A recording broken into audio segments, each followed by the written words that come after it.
first one I'm absolutely certain about is that China's economy will double in the next 10 years, whatever happens. I discussed this with David Thomas of Think Global Consulting. He's also a China analyst with a special focus on BRICS. China is exporting capital as part of their going out strategy, and China is leading the way, and we can see that everywhere we look. So the Chinese are going out, investing overseas in healthcare, systems, processes, technology, equipment, hospitals, teaching. Going out, investing overseas is very much alive and well, and in my view, has only just begun. The next priority for China is going west. That's all about moving economic activity from the eastern seaboard into the inner western regions and cities. And that creates really exciting opportunities for companies looking to go into China for the first time. I've worked with a lot of Australian companies in China, and I encourage them to get really deep into the research so that they can identify the segment or the city or the demographic that suits them, because there'll be hundreds and millions of people in it. Very important that we remember this. There's 3.5 billion people living in that circle. China is the engine of growth. And I often say, China has the money and it has the market.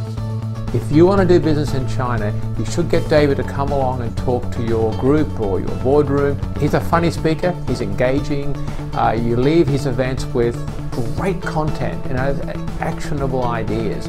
So it's time to book David Thomas for one of your events.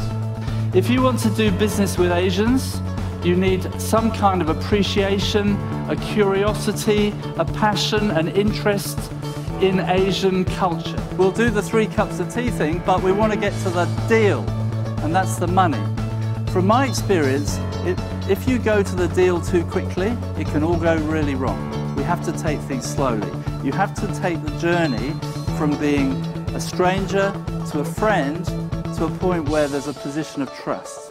I think that the lesson to be learned is that this guanxi and relationship and trust issue is actually really important in China. You really have to respect it, understand it, and participate in it, and go far beyond the relationships that you might ever form in other parts of the world when you tend to rely on the contract.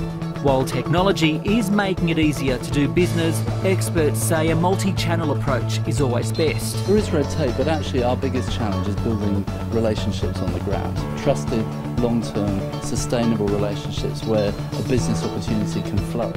So that's a train that's left the station, and you've got a choice.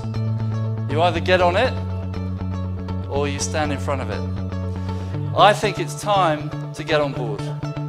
All you need to do is to take the first step, and I hope you'll do that today. Thank you. Excellent.